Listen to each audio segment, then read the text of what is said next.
1812 میں سوئٹزرلینڈ کا ایک مہم جو جان بریکہارڈ ایک عرب سوداگر کا بیس بدل کر اردن کے قدیم شہر میں سے گزرا۔ جب وہ قدیم آدم کی پہاڑیوں کے نزدیک پہنچا تو اس نے ان کہانیوں کو اپنی آنکھوں کے سامنے ایک حقیقت کی شکل میں دیکھا جو اس نے بدبوؤں سے زمین میں دفن ہو جانے والے شہر کے متعلق سنی تھی۔ بریکہارڈ اس جگہ جانے کی خواہش کا کلہ اظہار نہیں کر سکتا تھا کیونکہ وہ اس جگہ سے وابستہ قدیم داستانوں سے واقف تھا، اس لیے اس نے اس بنا پر اجازت حاصل کی کہ وہ ایرون کے مندر میں قربانی دینا چاہتا ہے۔ پہاڑوں کے ایک تنگ درے سے گزر کر بریکہارڈ مندروں اور گنبدوں کے اس خوبصورت شہر میں پہنچا جو چٹانوں کو کاٹ کر بنائے گئے تھے۔ اس شہر کو دیکھ کر وہ حیرت زدہ رہ گئے اور اس نے پیٹرا کا قدیم شہر دوبارہ دریافت کیا جس کے اصل مقام کو مغربی دنیا کے لوگ 1000 سال قبل بھلا چکے تھے۔ پیٹرا جنوبی اردن کے چٹانی علاقوں میں واقع ہے۔ یہ شہر ایک آؤٹ ڈور میوزیم کی مانند لگتا ہے۔ قسطنطنیہ، مصری، رومی اور یونانی طرز تعمیر کا امتزاج یہ شہر دیگر قدیم شہروں سے بڑا منفرد نظر آتا ہے۔ اس کی بنیاد نباتینز نے رکھی جو کہ عرب تھے۔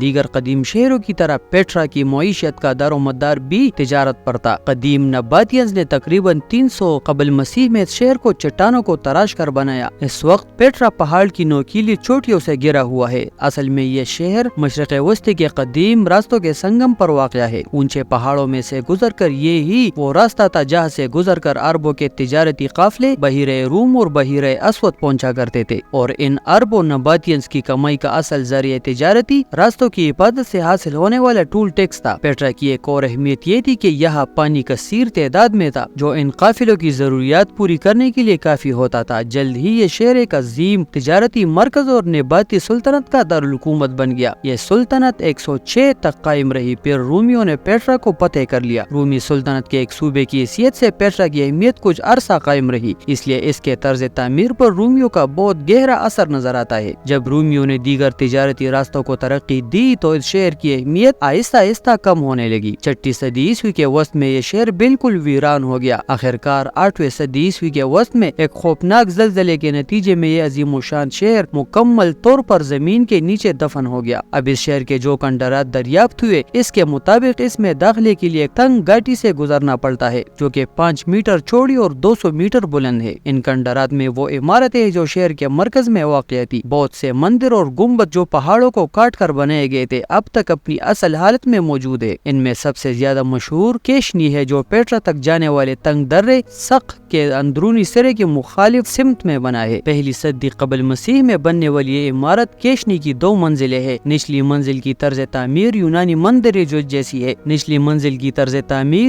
مندروں جیسی ہے جس کے اوپر کے حصے میں مثلث نما ستون نظر آتے ہیں۔ چٹانوں کو کھود کر اس یادگار پر دلکش نقش و نگار بنائے